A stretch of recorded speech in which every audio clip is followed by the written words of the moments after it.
We did it! The Rousseau Gambit now has the highest win rate for black in this position. Just a couple of years ago, no one even knew about this opening, or they called it a joke, and now you guys are crushing with it. So today I prepared a complete guide on the Rousseau Gambit. I'm Grandmaster Igor Smirnov, let's rock and roll.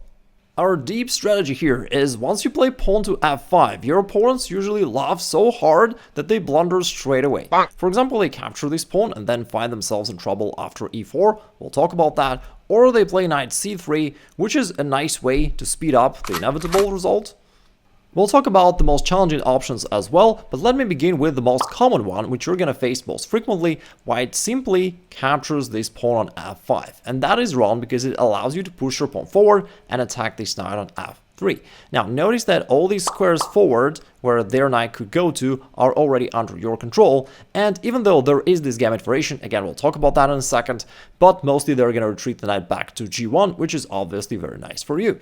Now you play knight f6, developing a knight and also securing this square just in case. Then they play whatever, you go d5, which allows you to win one more tempo hitting their bishop. So you already won the tempo hitting their knight, now you do the same with the bishop, and then you can develop your bishop with the tempo and get back your sacrificed pawn, which basically already shows you that you outsmarted your opponent.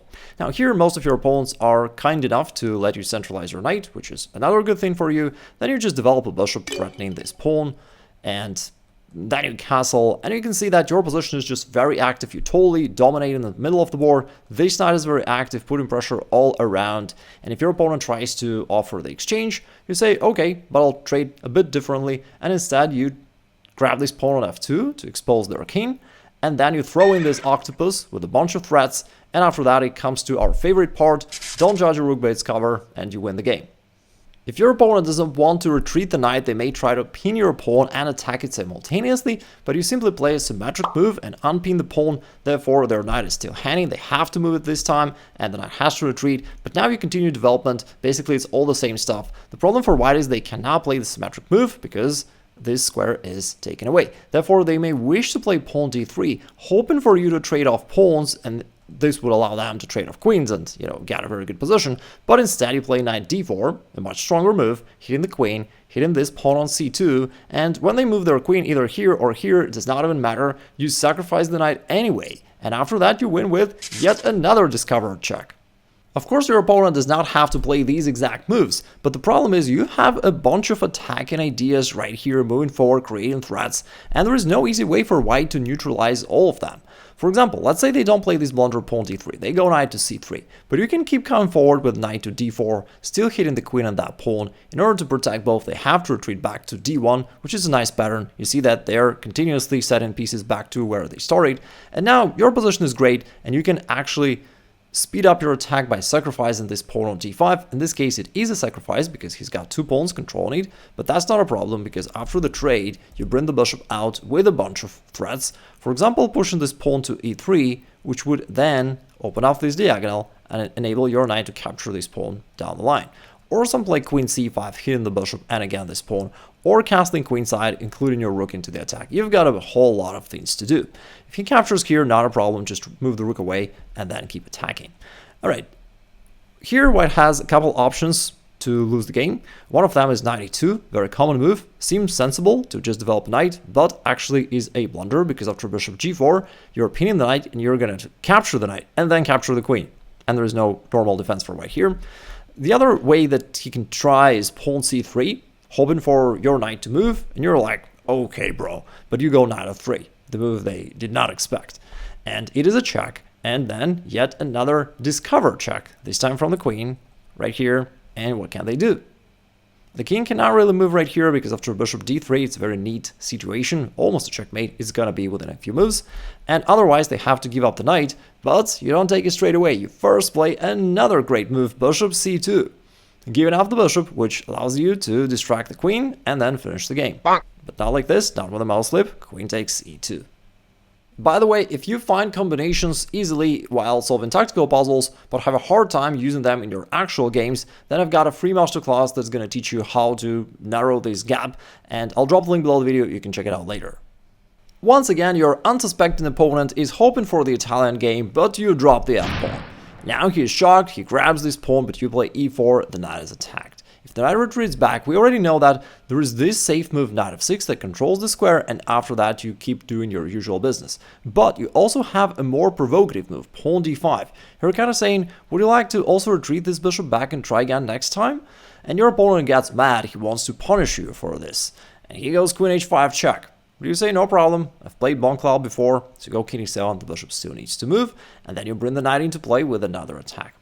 If the queen goes somewhere back, then you can safely get back this pawn with a great position, so they wish to hold on to this extra pawn. But that allows you to gain extra tempos.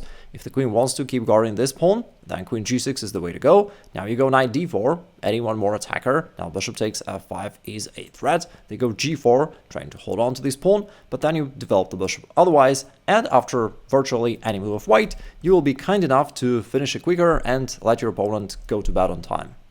And again, what if my opponent does not fall for the trap and just retreats the bishop somewhere, let's say bishop b5? You'll still keep attacking. Queen g5 is a very strong move, putting the pressure to this pawn on g2, and since white cannot castle, there is no convenient way for them to cover this pawn. They usually trade off this knight on c6, but that doesn't really change the situation, they still need to guard this pawn. And moving the king would just keep it vulnerable, playing g3 would weaken all these light squares, and in the long run it's easy for you to attack them, you're gonna pick up this pawn and just continue your development. Instead, pawn g4 seems more ambitious for white, trying to not only guard this one, but also the other one, and the pawn on g4 is protected, looks very solid, but as always we have something prepared. You sacrifice your bishop right here, and then bring your queen forward. There is no defense to this rook, you're gonna grab it, attack after that, and you win the game. By the way, we can't really blame white for doing something wrong in this game, because apparently they just did nothing. If you encounter a strong opponent, they may find this challenging move knight to d4, sacrificing their knight. There are different ways for you to go about this. You could say something like, thanks, I'm on a diet, or I'm a vegetarian, I don't eat horses, whatever. Just ignore it and continue your development, play knight f6. You don't want the knight straight away, because you wanted to cover this check first. And now the knight is indeed hanging, they gotta do something about that. After the trade, you recapture, and basically nothing changes dramatically. You still gain the central control, you still push back the bishop, you get back your sacrificed pawn, and you still successfully fooled your opponent with getting this great aggressive position, and your opponent is gaining nothing. Then you just continue your development, and then you castle, you have the center, you have strong position right here on the king side for your attack down the line, and if your opponent is hoping for some tactics, then you're like, there you are, and you bring it on. So you sacrifice the bishop, then you involve the queen, then you grab this pawn, you castle, now his king is exposed, you've got a lot of ways to attack, for example, something like this, sacrifice the bishop, the pawn cannot take it because it is pinned, and otherwise it's a checkmate anyway. By now we covered white's most popular move, pawn takes f5, accepting your gambit.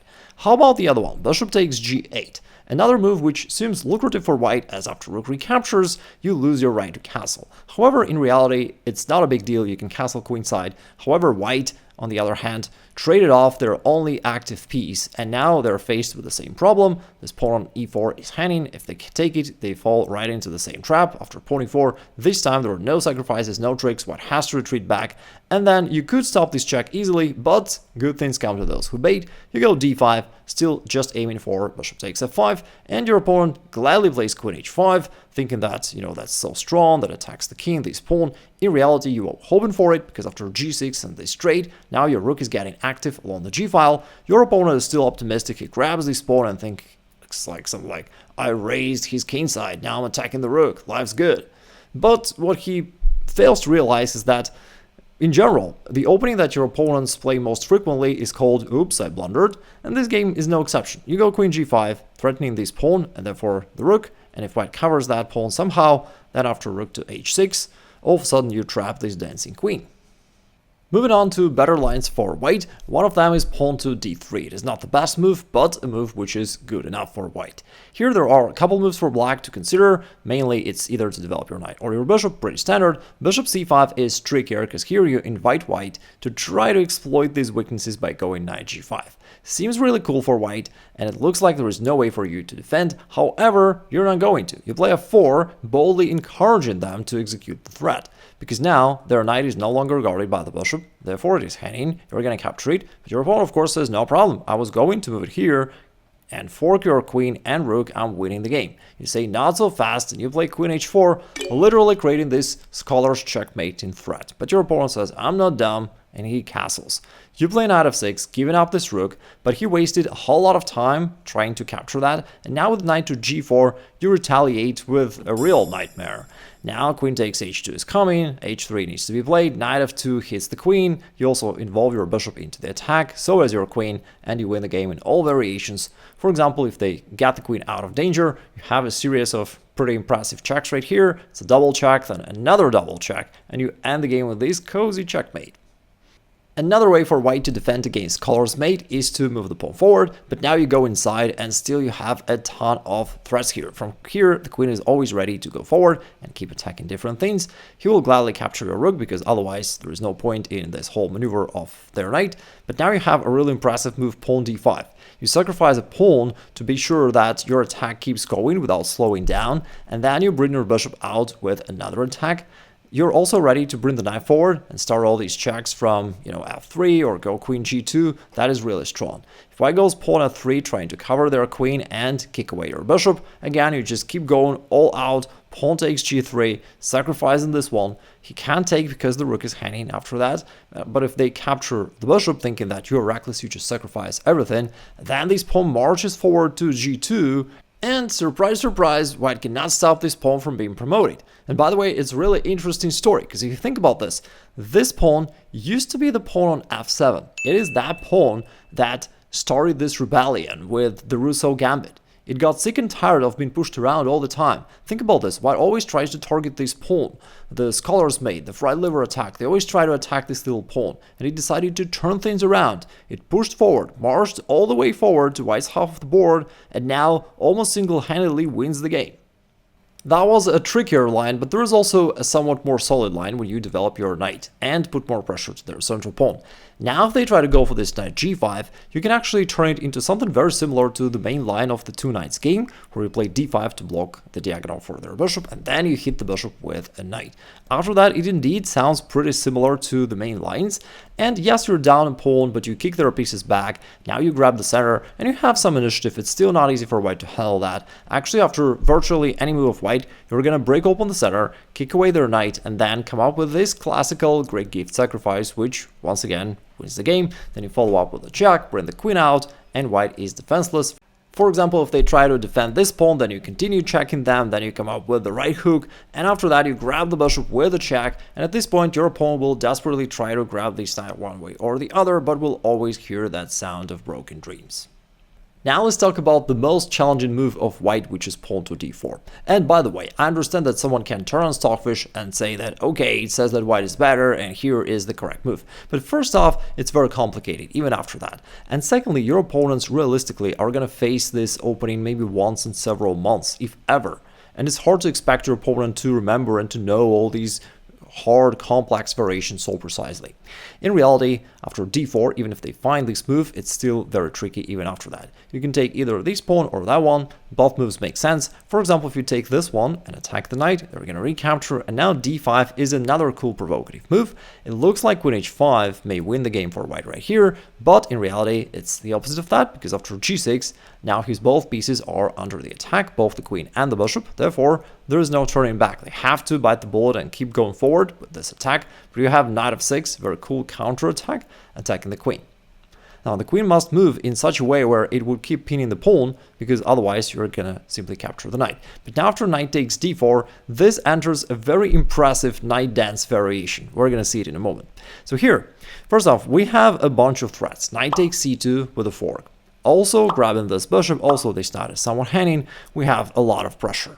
Alright, they'll usually either take this rook, but then after knight takes c2, we are also going to take something.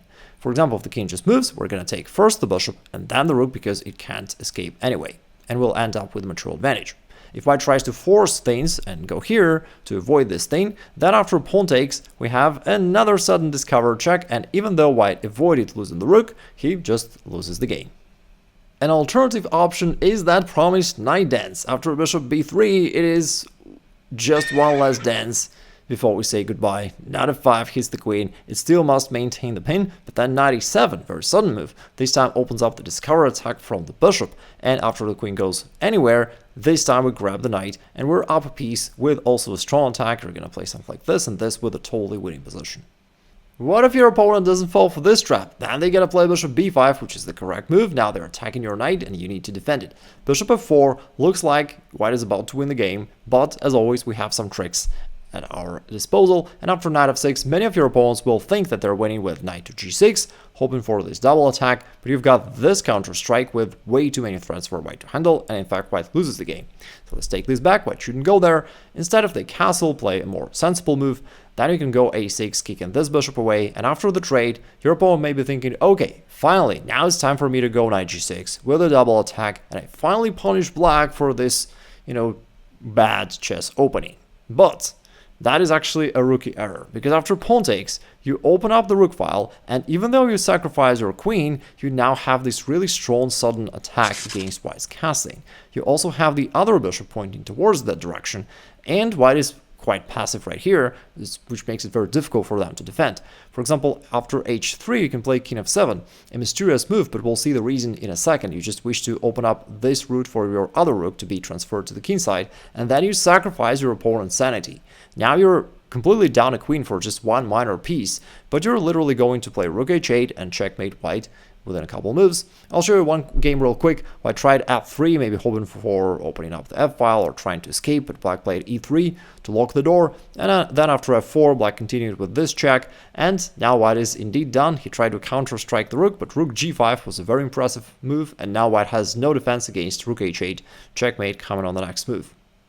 We're talking about white's best move, pawn to d4. So far we discussed this capture, but this one is also interesting. Here, if white plays e5, again, we're assuming that your opponent has prepared with Stockfish, because otherwise there's no chance for white to find all these moves, and this is indeed the best move for white. Once again, taking away this square and not letting you push d5 easily, even though you still should, but now white doesn't have to retreat the bishop, they can take en passant, and after that they can castle, and this way white indeed maintains a very aggressive position, because now after knight f6, let's say they do this check to your king, you cover, but the problem is due to this bishop you can't easily castle kingside, and therefore white maintains some initiative. But it's still not easy. Again, you're gonna play bishop g7 and castle queenside if white doesn't do anything very aggressive straight away, and if they try to do something very aggressive, then you can do the same to them, following the golden rule, right?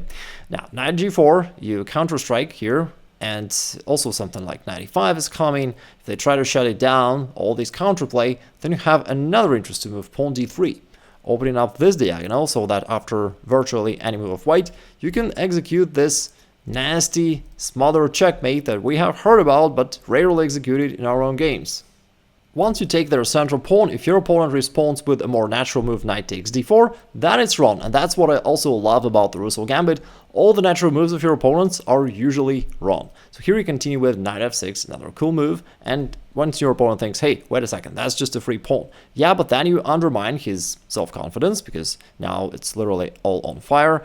And after this trade, you end up with this endgame where, even though it is an endgame, you keep attacking. And I'll show you an example variation. You don't have to remember it. It's just the whole idea that even in an endgame, you can keep coming forward and creating threats. Now, knight takes f2 is coming with this fork. If they bring the king forward, then after bishop c2, well, I think I switched something. After knight g4, I meant if white captures right here with check, you recapture. Then if they move the king forward, you then play bishop c5, enabling you to go rook e8, and it's going to finish the game pretty quickly. If you made it thus far, it's going to be really hard for your opponents to survive. And if you also want to learn my favorite aggressive opening for white, you can check it out right here.